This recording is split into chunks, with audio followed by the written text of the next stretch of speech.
Buenos días, tengo el privilegio de tener a la doctora Rubí de María. Me gustaría que ella se presentara.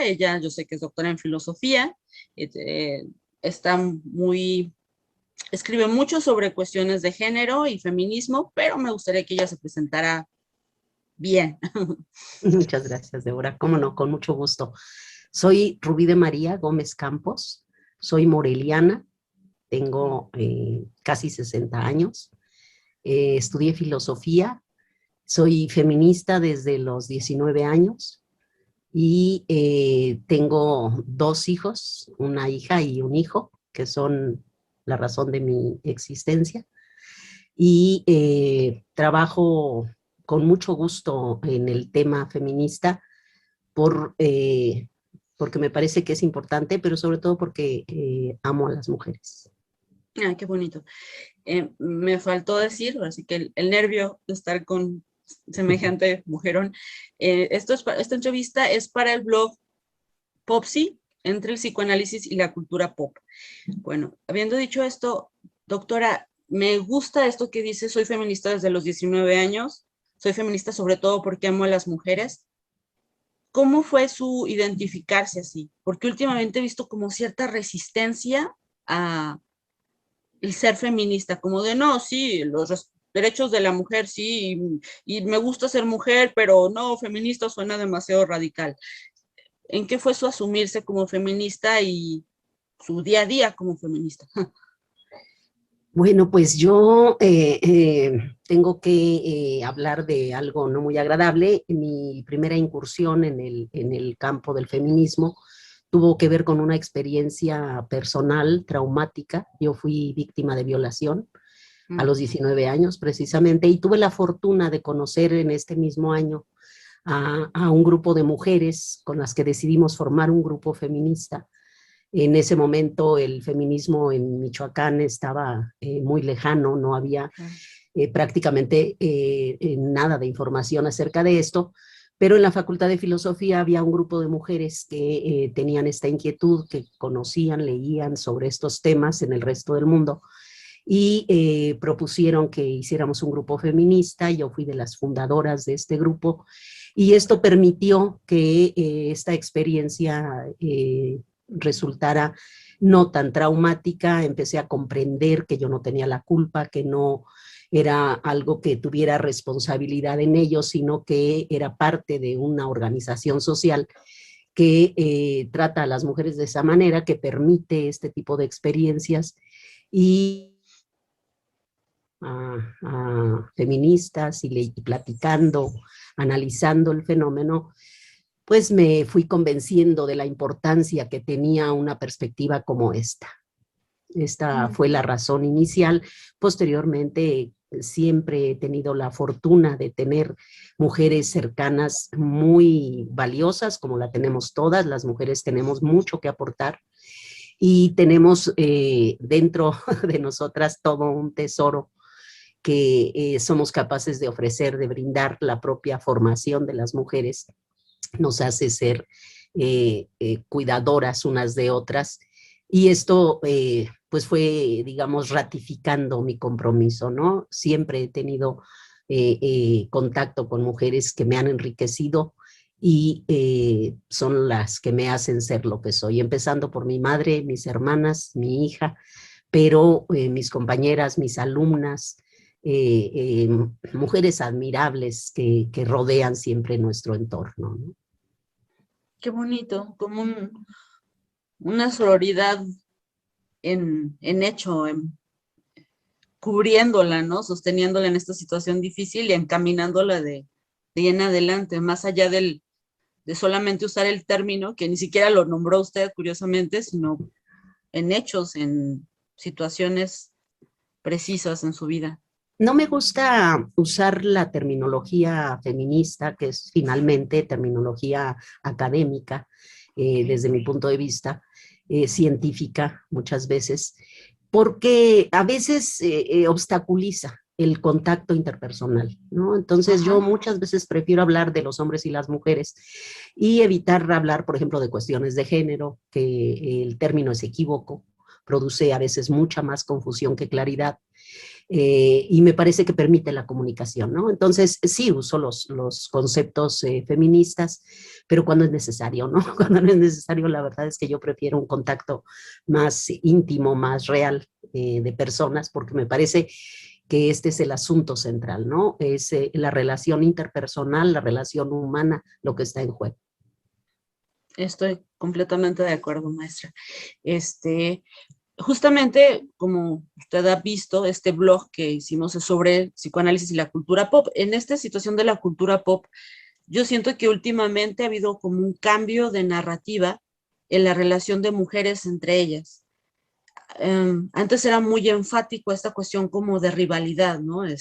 La madrastra y Blancanieves, la maléfica y Cenicienta, esta cuestión como de la mujer mala, la mujer buena. Y bueno, cuando uno revisa las malas, pues tienen bastantes cosas interesantes de empoderamiento. No todo obviamente es bueno, pero últimamente está viendo dos cosas, como una cuestión de reivindicación, de bueno, son malas porque tienen cierta historia, y otra cuestión como de borrar estas cuestiones de rivalidad, de que no hace falta que haya rivalidad entre mujeres. ¿Qué ha notado usted al respecto? Bueno, tienes razón, el estereotipo de mujer de hace algunos años era esta división, esta clasificación entre buenas y malas, y esto ha sido precisamente un recurso con el que han descalificado a las mujeres en su intento de ejercicio de libertad. Una mujer buena es una mujer sometida, es una mujer, o era una mujer que obedecía las normas. Una mujer mala es una mujer que se manda a sí misma, que hace lo que quiere. Y en este modelo de mujer establecido socialmente, todas jugábamos una parte, ¿no? Siempre estábamos adscribiéndonos a uno u otro modelo. Pero efectivamente los seres humanos pues somos complejos, los hombres y las mujeres somos en tanto seres humanos, seres muy complejos. Yo creo que es muy importante esta diversificación, este reconocimiento de que las mujeres podemos ser muchas cosas, podemos tener algunos aspectos de energía, de decisión, caracteres que antes eran considerados como de mujeres malas, pero que simplemente significan este agenciamiento personal que hacemos de nuestra propia vida, y que también podemos tener defectos, por supuesto, como seres humanos, todos tenemos una serie de cualidades y de defectos, pero creo que es muy importante reconocernos en esta condición humana diversa que nos hace ser a veces tan portentosas como defectuosas, ¿no? Es Claro. reconocer la humanidad de las mujeres, y en este sentido me parece que es muy rico cómo la cultura popular ha desmitificado esta adscripción pura, en donde pareciera que éramos caricaturas, ¿no? Una mujer de las telenovelas, la madrastra de los cuentos, todas estas imágenes negativas de las mujeres, pues son eso, son caricaturas. Las mujeres no somos caricaturas.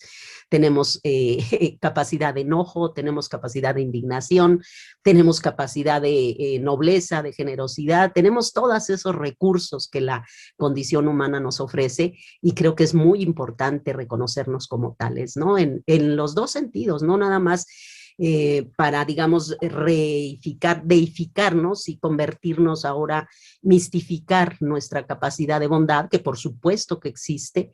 La propia sociedad organiza el mundo de modo tal que a las mujeres nos ha dejado la tarea del cuidado, y esto nos ha permitido desarrollar una serie de habilidades que ojalá los hombres también fueran capaces de desarrollar, ¿no? Como es la ternura y el cuidado del otro.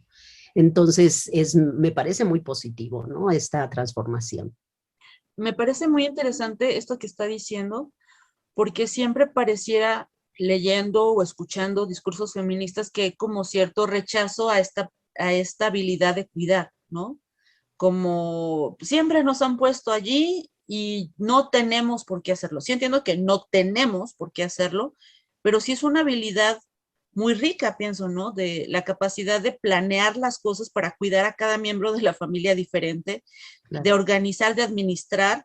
La forma en que piensa una mujer habitualmente es pues no sé, como hasta cierto punto más completa cuando piensa en dinero, cuando piensa en tiempo, cuando piensa en hacer la comida, como de que tiene que beneficiar a tantas personas, no simplemente dar de comer, sino atender necesidades específicas.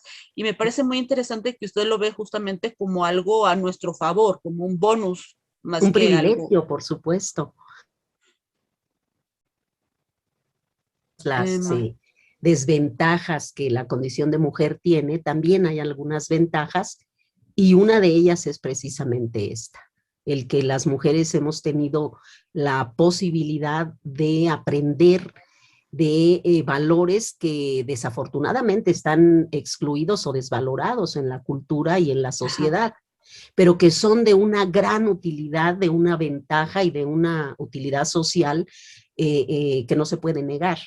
El Ujú. cuidado, por ejemplo, del otro es uno de los mayores privilegios, pero digamos, las tareas ingratas del cuidado de la casa, del hogar, son imprescindibles. El problema es que Sí, no tienen un valor social, ¿no? sí, Económicamente no son valorados y entonces son una sobrecarga para las mujeres. Pero si el trabajo del hogar, el trabajo doméstico fuera repartido equitativamente, no tendría por qué ser una carga tan pesada para las mujeres. Es un trabajo necesario, es un sí. trabajo útil, es un trabajo valioso, porque nos permite vivir en condiciones higiénicas, porque tiene una serie de Dignas. valores, claro, de dignidad.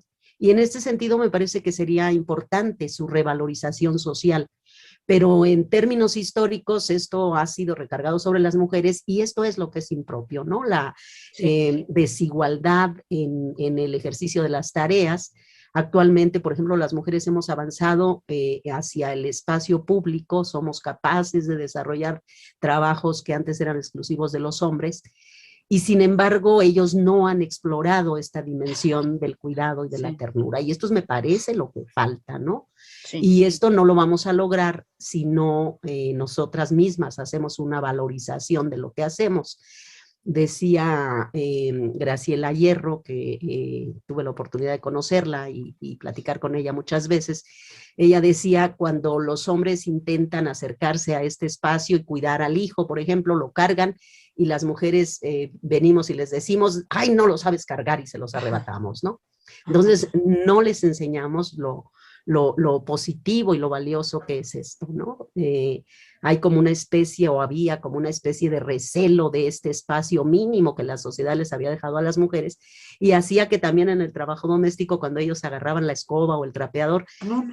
la mujer iba detrás de ellos para decir, ay, no, no lo sabes hacer, déjame a mí. Y entonces, pues no hemos, digamos, apoyado esta parte. Claro que tampoco ellos les ha interesado vincularse con esta dimensión del cuidado, precisamente porque no tiene valorización económica, ¿no? Socialmente Sí, es un claro. trabajo que se desdeña.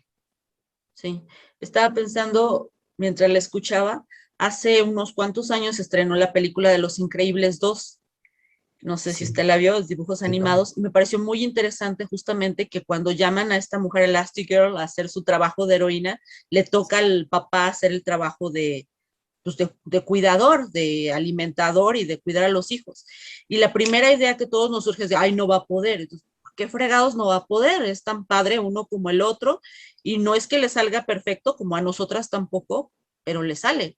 claro, lo tiene que aprender. Y Claro. lo hace bien, ¿no? A mí me parece igual. Esa película me gusta mucho, me parece que es una de estas imágenes que incluso se acerca a este problema, ¿no? Lo Sí, que hace es mostrar su incomodidad de él, la envidia que le da que ella esté haciendo el papel de heroína mientras a él le toca el ingrato trabajo de cuidar a los hijos, pero lo cierto es que lo puede hacer, tiene sí. otros recursos, otras habilidades, pero ama a los hijos y por supuesto que lo hace y lo hace muy bien, ¿no? Finalmente. Claro, o sea, no hay necesidad, no sé, usted seguramente ha visto estos videos de cuando los niños están con la mamá y todo perfecto, y cuando están con el papá y están desastrosos, sucios, y es como que eso pues es un balazo en nuestros propios pies, ¿no? Porque Claro, sí. entonces, es decirle, pues eres inútil, Y pues ¿para qué hago algo que soy mantenernos en útil? este lugar asignado que luego rechazamos. También es importante el vínculo con el padre por otra razón. Conozco estudios que han mostrado que el 90 y tantos % de las mujeres que se dedican a la actividad científica han tenido un vínculo afectivo muy estrecho con su padre, una relación muy directa con ellos, una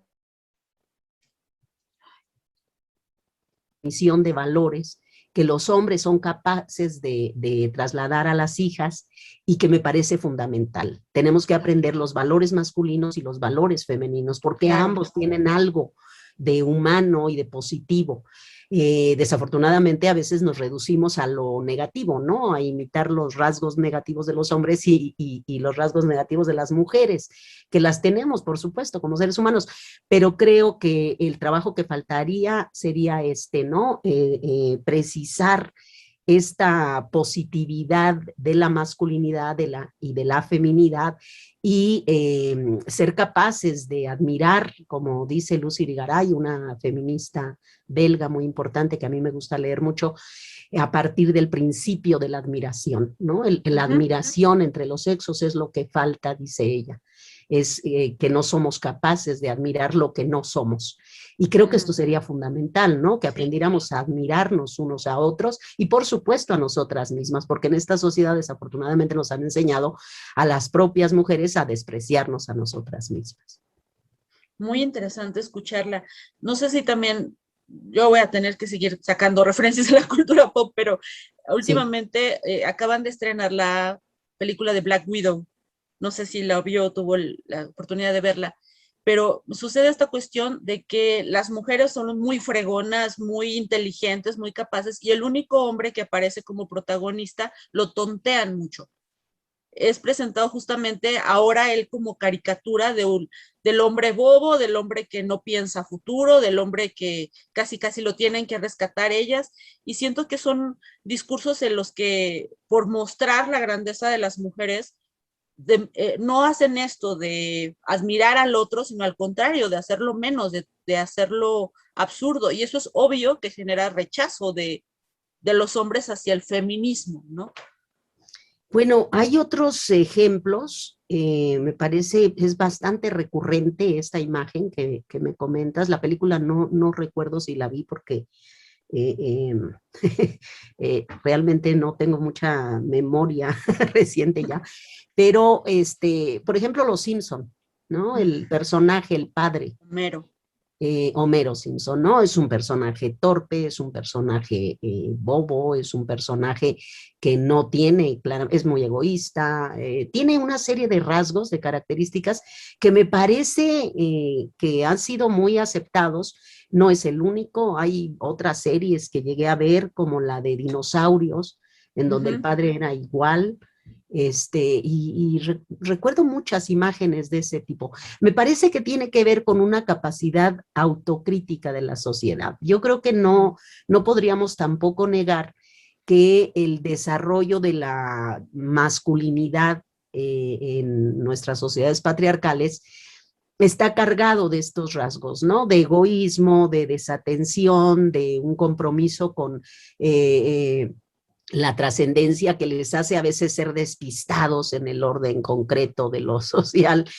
Y me parece que tiene que ver, son caricaturas que de algún modo muestran el aspecto negativo de la masculinidad. Y otra vez, ¿no? Los hombres no son caricaturas, esto es una representación que concentra los símbolos negativos de la masculinidad, pero que no necesariamente corresponde con los hombres, con todos los hombres o en el mismo grado, pero sí señala un aspecto de la realidad de esa masculinidad que también tiene su pérdida.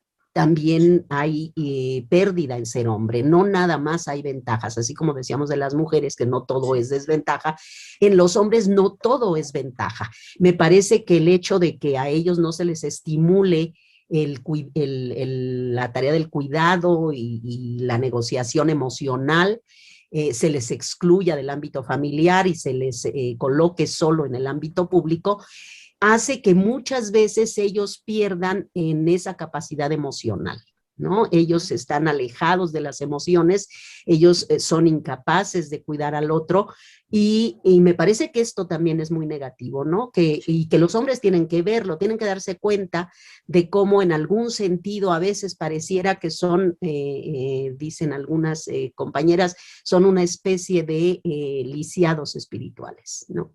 Es Qué fuerte. decir, toda la sociedad, hemos contribuido a que ellos no desarrollen estas habilidades y ellos mismos, dado que no hay ventajas económicas y en un mundo capitalista en donde todo se mide a través del dinero, no habilidades. Entonces, me parece que retrata un aspecto negativo de la masculinidad y que es muy bueno que por ejemplo, Los Simpson gusta mucho, ¿no? Sí. Y ellos a veces se solazan, los hombres, en reproducir este esquema. Pero yo creo que también son capaces de darse cuenta. Yo veo que han cambiado las cosas. Una puede ir al supermercado y darse cuenta que hay hombres que van al supermercado, que llevan el carrito, no les da ningún rubor, van a recoger a los hijos. O sea, este modelo ha impactado de algún modo también en la práctica masculina y me parece que es muy positivo. Me gusta, justamente quería preguntarle eso. ¿En qué cosas ve usted que el feminismo ha impactado la cultura en general y la cultura pop en particular?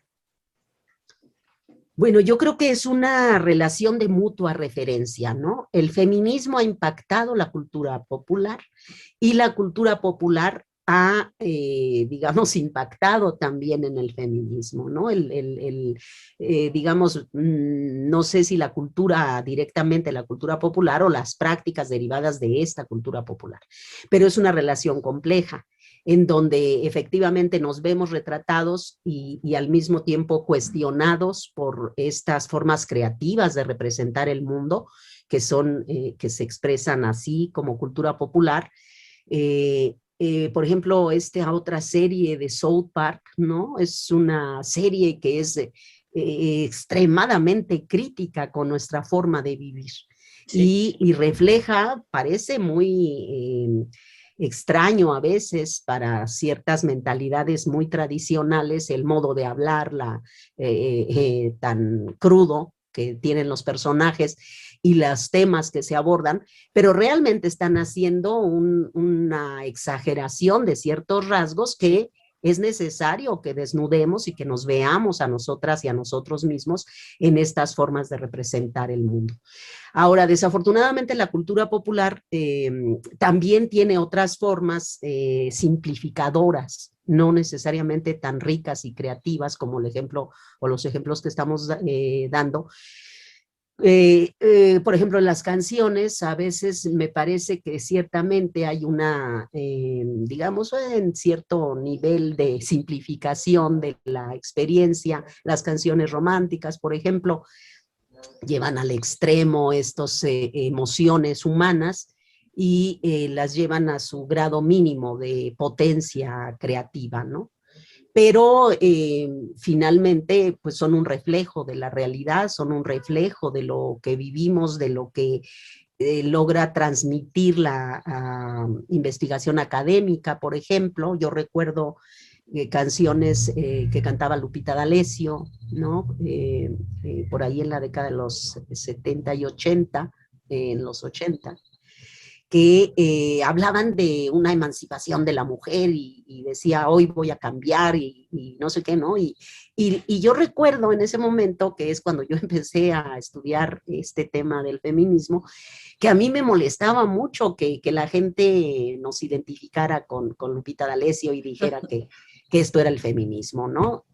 Pero lo cierto es que a lo largo de los años yo me he dado cuenta, y una cosa que intervino para que yo cobrara conciencia de esto fue una obra de teatro que se llama Mentiras, que ha durado mucho, me parece, duró mucho en Cartelera. cartelera, y en donde yo pude ver que esto que cantaba Lupita D'Alessio, esta, digamos, suerte de emancipación femenina, lo que estaba haciendo era ciertamente una distorsión del discurso feminista, pero al mismo tiempo estaba produciendo una masificación del mensaje que las feministas académicas no hubiéramos sido capaces de lograr de ninguna manera. Entonces, me parece que la cultura popular que se ha alimentado del discurso feminista ha distorsionado muchas veces el sentido de la propuesta. La ha simplificado, la ha distorsionado. En el ejemplo de Paquita la del barrio es muy claro, es una distorsión, no se trata de eso, no se trata de insultar. Todo mundo se enteró que había algo que estaba ocurriendo en la conciencia de las mujeres, ¿no?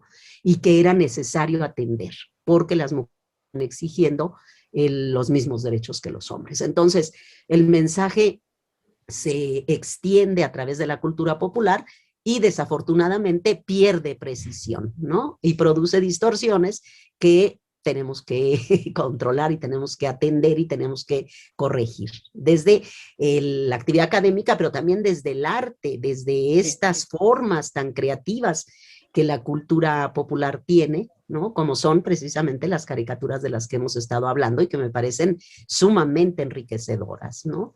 Un ejemplo clarísimo son esta manera en que se han retomado los cuentos de hadas, ¿no? Hay películas que realmente me han impactado por su capacidad de transmisión de los valores feministas en estos dos sentidos que hemos estado hablando, ¿no? Tanto para la constitución de una forma de vivir en un cuerpo femenino o de mujer, como para la constitución de la humanidad de los varones, ¿no? Y que son muy superiores a otras formas de experiencia humana anteriores en el tiempo. Sí, hablando de eso, estaba pensando, por ejemplo, que cuando vi Frozen, que fue todo un boom, sobre todo por esta canción de Libre Soy, que también suena tipo Lupita D'Alessio remasterizado, pero me llamó mucho la atención porque había siempre esta expectativa, ¿no? Del beso del príncipe, el beso del amor, el beso, wow, cuando se desata la magia, y esta película tuvo el desgarro de mostrar que no siempre detrás del príncipe hay alguien que te ama, sino que puede ser alguien que te quiera matar incluso. Se me hizo muy fuerte que se atrevieran a mostrar un intento de feminicidio para Claro, niñas. claro. Y de verdad se me hace como un parteaguas tremendo en el discurso de no te puedes confiar en el amor a primera vista, no puede ser que un beso te salve, que un beso sea el acto de amor que va a salvar al mundo, y no puedes confiar plenamente en quien tú creas que es tu príncipe. Claro. Eso se me parece muy, muy interesante. Me gusta mucho tu interpretación, me parece, incluso me sorprende, no lo había pensado, todas estas implicaciones que tú estás señalando, pero son muy claras, tienes toda la razón, ¿no? Es una forma de ruptura totalmente con la visión romántica de los cuentos tradicionales y por supuesto con esta invisibilización del mal que también la relación humana entre parejas llega a tener, ¿no? Y sí, claro, por supuesto. Me parece muy interesante. Esta es una de las pocas que no, digamos, no lo había pensado en estos términos, pero me parece muy importante que lo señales y que lo expreses así como lo expresas, porque es cierto, es una película muy, muy revolucionaria, muy subversiva.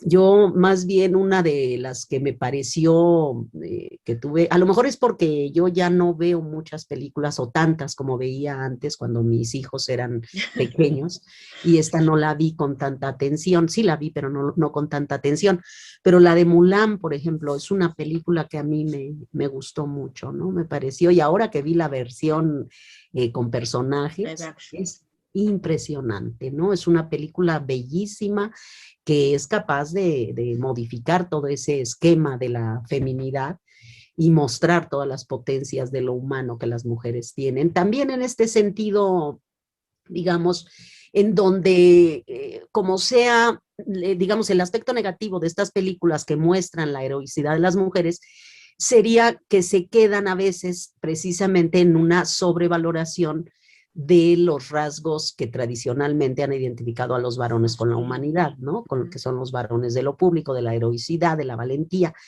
y me parece que es importante el equilibrio, ¿no? Entonces, estas me parecen maravillosas porque muestran esta capacidad de las mujeres de una heroicidad de la que nunca habíamos sido conscientes. Pero también me parece que es importante ver el aspecto otro que hemos estado comentando de cómo las mujeres, digamos, el amor, el cuidado no son negativos, ¿no? Siempre manteniendo este cuidado. Pero sí me parece que son historias que han transformado totalmente nuestra manera de ver la realidad, ¿no? Y es importante que las niñas y los niños que eran las imágenes de la subordinación total. La imagen de Blancanieves, por ejemplo, ¿no? Es totalmente la subordinación al trabajo, al cuidado del otro, de los otros, y es casi vergonzosa esa imagen, ¿no? De Blancanieves. Sí, me parece que Disney ha tenido el cuidado de presentar ya otro tipo de icono femenino. De hecho, mientras te hablaba, no sé si usted ha visto una película reciente, pues tengo niña chiquita llamada Moana, y Ah, me claro, parece fabuloso que por primera vez no hay necesidad de que haya un romance. claro, claro, Todo claro. es una cuestión vocacional, ¿no? Algo me llama y quiero conocer ese algo y me voy a aventurar por ese algo. Sí. Y además con el cuidado te decía, de no nada más mujeres guerreras, ¿no? Uh Como -huh. Mad Max, por ejemplo, ¿no? Sí. Me parece que sí, aunque bueno, también está este elemento de la reproducción humana, ¿no? Como el factor de cambio ahí de la relación interhumana, ¿no? Como el valor superior, dada que las mujeres seguimos reproduciendo a la especie. Y esto me parece que es muy importante. Pero sí hay como en ciertas imágenes, ciertas referentes culturales, una insistencia muy fuerte en marcar la capacidad guerrera de las mujeres. Y esto me parece, esto no me parece tan positivo. Pero en esta película de Moana, claro, me parece que además está la relación filial con la abuela, es Sí, una es relación muy hermoso. profunda, es ella Ajá. precisamente quien le ayuda a encontrar su propia identidad, ¿no? Y es una relación con la tierra, con la madre tierra, es una película bellísima, ¿no? Muy, muy importante también para reconocer nuestra capacidad de heroicidad sin una ruptura con el vínculo entre mujeres y con lo femenino. Me gusta esto que está diciendo también porque ha habido como para poner a la mujer en una posición masculina y mostrarla bien, hasta sustituciones últimamente, ¿no? Era antes Capitán Marvel, ahora es Capitana Marvel. Sí, Están los estafadores, después sacamos a las estafadoras. Esta cuestión como que para valorizarnos tenemos que ponernos en el lugar donde ellos han estado.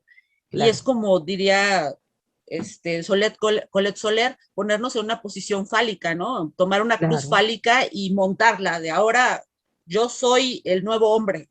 claro. El modelo masculino como punto de referencia de la masculinidad, ¿no? Que es lo que siempre ha habido. Uh -huh. Entonces, en este libro de Rihanna Eisler, El cáliz y la espada, ellos han representado durante muchos siglos la espada, las mujeres el cáliz, y pareciera que la espada sigue siendo el referente óptimo de lo humano, cuando además es precisamente esa visión guerrera, esa violencia exaltada, la glorificación de la violencia, lo que probablemente tiene al mundo en el borde del colapso, ¿no? Y en este sentido, lo importante no es nada más reificar el lugar de la mujer, no es nada más valorar este aspecto del cuidado y de la ternura, sino su extensión social, la capacidad de una cultura de asimilar valores femeninos para todos, para hombres y para mujeres, ¿no? Y en ese sentido me parece que yo veo mucho en las películas y en series esta idea clara, ¿no? Que están tratando de transmitir esto.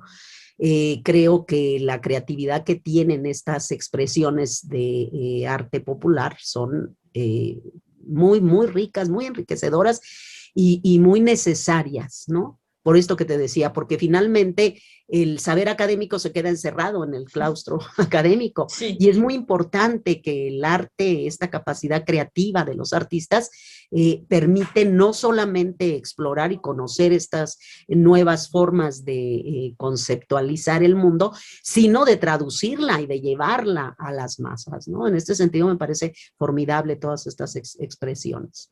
sí, se puede llevar algo que de otra forma sería imposible a medio mundo. Sí, de ahí la Este, responsabilidad también sí, del artista, ¿no? De no claro. quedarse en una reducción de su concepción o de prejuicios ancestrales que vienen arrastrando, ¿no? En este caso me decías al principio, hablabas de la canción esta de 17 años, Ujú. ¿no? Y sí, me parece que es muy importante. No sé si conoces, vi un video de un par de muchachas Ah, está que hicieron divertido. una Bueno, sátira, ¿no? sí, Y esto me parece formidable. La prohibición, el hecho de simplemente decir esto es negativo, me parece que no es tan productivo ujú, como precisamente recurrir a la forma creativa de la expresión y mostrar la debilidad del mensaje de la canción 17 años, ¿no? Porque efectivamente es una canción que legitima de algún modo la pederastia, el ejercicio de la sexualidad femenina casi en la infancia, y me parece que sí es válido el cuestionamiento, pero tampoco me parece que debamos reducirnos a la prohibición, porque de algún modo incluso se alienta el gusto por este tipo de claro. canciones. No es la forma. Entonces creo que sí es importante el cuestionamiento, pero es más importante un cuestionamiento creativo, como este, crítico y creativo, como el Sí, que son capaces de hacer las nuevas generaciones, ¿no? sí, estoy completamente de acuerdo. Aparte, a mí me ha molestado últimamente esta cuestión como de ponerse en un nuevo otro que le dice a todo mundo cómo tiene que actuar, ¿no? Es Claro. molesto. No, ahora no se canta esto, ahora se canta esto, ahora no se ve esto, ahora se ve esto. Es de carajo, o sea, todo el tiempo estamos buscando dictador o Claro. Claro, cuando la disciplina es precisamente uno de los ejes del control social, ¿no? La ujú, disciplina familiar, escolar, en todos los espacios. La década de los 60 y 70 fue una época de disolución, de cuestionamiento de todas estas formas anquilosadas de la organización social, centradas precisamente en la disciplina, ¿no? Entonces, volver a estas formas de prohibir y de negar la posibilidad creativa que tienen los músicos, pues me parece que no es algo adecuado, es inevitable también porque existe toda clase de personas, pero no se dan cuenta de que a veces promueven lo que están queriendo limitar, claro. ¿no? Es una forma, la prohibición, ustedes como psicólogos lo saben, la prohibición incita al deseo, ¿no? Estimula el deseo. Entonces no es la mejor forma de contrarrestar esos mensajes negativos para la juventud. Sí, maestra. Estaba pensando también como esta situación de las nuevas narrativas también sobre las mujeres. Cada vez, y me parece a mí muy valioso, no sé cómo lo piense usted, se están cuestionando a la Santísima Madre, ¿no? Habiendo más producciones, tanto series como películas, de que las mujeres en su papel de madre no forzosamente somos toda bondad y todo amor, sino a veces tenemos o jugamos un papel perverso en el dominio sobre los hijos. A mí me ha parecido eso muy valioso, que se esté cuestionando por, no sé si por primera vez, pero recientemente mucho esta posición de la madre. ¿Qué piensa usted sobre eso? Sí, creo que sí, ¿no? La autocrítica es otro de los rasgos importantes en la constitución de una humanidad, de una sociedad sana. Entonces, yo creo que sí es muy importante que nos demos cuenta de que el poder materno, el ejercicio de la maternidad implica un poder.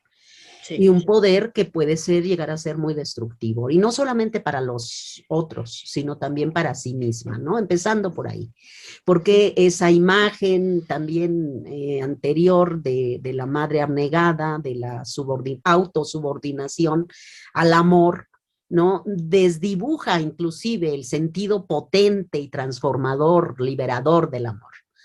El ujú, hijo no es nuestro medio de realización. El hijo es una persona y me parece que en una relación sana de la madre con el hijo y con la hija, esto es lo que debe prevalecer, este sentido de la autonomía, de la libertad y del amor auténtico, ¿no? Entonces sí, me parece que es muy importante un cuestionamiento de estas formas de representar la maternidad como sacrificio, como autonegación, que repercute negativamente también en los otros porque finalmente los convierte en medios de realización de una misma.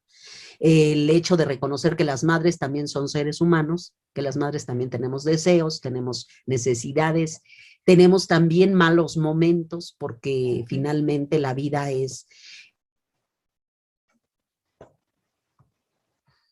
y que no siempre podemos estar de buen humor y que no siempre tenemos que estar dando, es parte importante de nuestro reconocimiento realista de nosotros.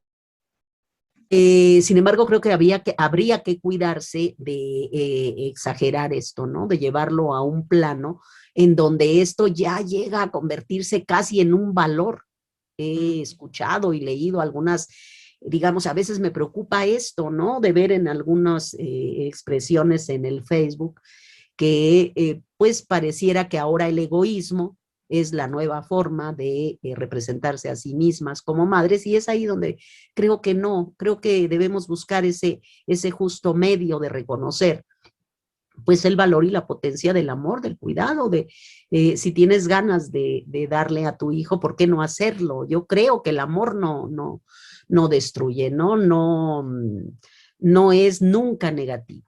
Lo que es negativo es esa distorsión de amor que a veces se convierte en un consentir excesivamente el mal comportamiento del niño, un exceso de tolerancia, porque también en el rigor, en la disciplina, puede haber una expresión de amor, ¿no? Si tú limitas a tu hijo de ciertas prácticas que son riesgosas para él, como el que meta el dedo en el enchufe de la electricidad, no puedes decir que esta sea una forma negativa o no amorosa de cuidado, ¿no? Y de relación con el otro. Entonces, es un equilibrio, me parece, lo que se necesita, por eso decía yo al principio, necesitamos reconocernos autocríticamente, realistamente, y al mismo tiempo, equilibradamente, valorar esos aspectos, tanto positivos como negativos, reconocerlos para poder, digamos, hacernos o buscar la excelencia como seres humanos. Y eso es algo muy distinto de moverse en este plano de dicotomías y muy maniqueo, en donde las mujeres tenían rasgos o eran buenas o eran malas, o las mujeres eran las malas y los hombres los buenos, o lo contrario, ¿no? Esto siempre va a ser una caricatura. La realidad, pienso yo, siempre es más compleja que cualquier teoría, por más compleja que ésta sea. La teoría siempre va a ser un pálido reflejo de la realidad. La realidad es diversa, la realidad es compleja, los seres humanos somos potencia creadora y siempre va a haber formas de mejorar nuestro modo de vivir y desafortunadamente también de retroceder y de caminar en sentido contrario de lo que como humanidad merecemos y podemos. Me encanta escucharla, maestra. Como último, ¿cómo ve esta nueva, pues sí, es una nueva narrativa también sobre el cuerpo? Visto, obviamente sigue habiendo en pantalla los cuerpos bellísimos, esculturales, etcétera, que son pues imposibles prácticamente de tener porque hasta las photoshopean o las intervienen, pero también siento como que ha habido una presentación ya de distintos cuerpos y de distintas bellezas, ¿no? Desde que hasta en pasarelas están desfilando mujeres con cierta, que han tenido pérdida de miembros o que tienen vitiligo o que son personas que tienen daños de pigmentación y que se está presentando a Olga como, pues esto es lo que hay y esto también es bello. Claro. Y ¿cómo percibe esto usted?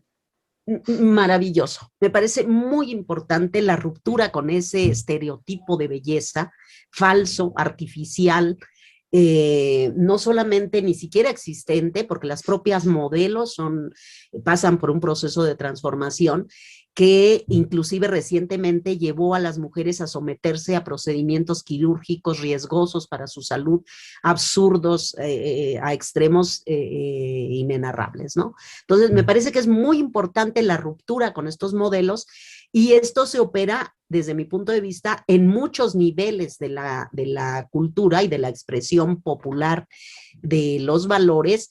Por ejemplo, fíjate, en el propio tatuaje. El hecho de que una persona se tatúe es un ejercicio de singularidad que lo que está demostrando es precisamente es en primer lugar una ruptura con el modelo de armonía y de equilibrio que no es real, porque ni siquiera cada individuo es idéntico a sí mismo en sus dos lados, ¿no? Sí. Esta idea de una armonía, de la belleza como armonía y equilibrio absoluto, es un ideal. Y es un ideal tan pernicioso que algunas gentes se sienten mal, por ejemplo, la pérdida de un miembro, una serie de vicisitudes que los seres humanos tenemos, nos llevan a la infelicidad y a la sensación de fracaso. Y esto es lo más general que hay. Entonces, la ruptura que la moda ha hecho y el reconocimiento de la belleza en otra dimensión más allá de los cuerpos perfectos, entre comillas, porque son cuerpos inclusive cultivados de acuerdo a valores y que se modifican a lo largo del tiempo. Ha habido épocas en donde esta delgadez extrema que lleva a la patologización de la imagen en muchas mujeres y a la enfermedad, a la anorexia, a la bulimia y a todos estos padecimientos alimenticios, no tenía nada que ver con la belleza, ¿no? Eran los cuerpos más bien voluptuosos, llenos de curvas y de grasa, los que eran considerados bellos. Entonces, me parece muy importante esta ruptura porque me parece que está siendo radical. El hecho de que las mujeres opten por pintarse el pelo de muchos colores. Yo recuerdo todavía cuando mis hermanas mayores decían, es que trae el pelo rayado, se le ve muy mal, porque ya cuando empezaba a crecer la raíz era un escándalo, ¿no? Había que tener el pelo uniforme.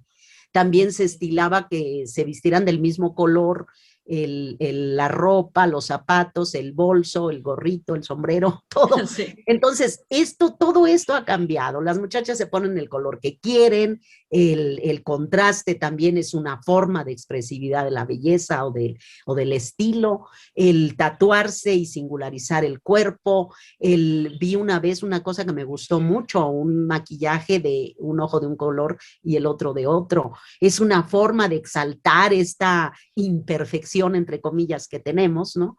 Reconocer que no somos modelo de armonía y pureza y exactitud, sino que somos imperfectos, y en eso radica nuestra belleza, ¿no? En esa capacidad que tenemos de expresión de la interioridad a través de la mirada, a través de la sonrisa, pero también a través del artilugio y del artificio humano que somos, ¿no? Ponernos lo que nos dé la gana. Viejitas como yo, pintadas con el pelo de colores, es una cosa que a mí me ha gustado mucho y me parece que es muy importante que nos aceptemos, nos amemos como somos y seamos capaces de identificar en esas formas artificiales de presentación ante el otro que son válidas, que son un reflejo de lo que queremos mostrar de nosotras y nosotros mismos, seamos capaces de identificar la belleza auténtica que radica sobre todo en esa interioridad, en la capacidad de buscar la virtud, de buscar la excelsitud en términos morales y en términos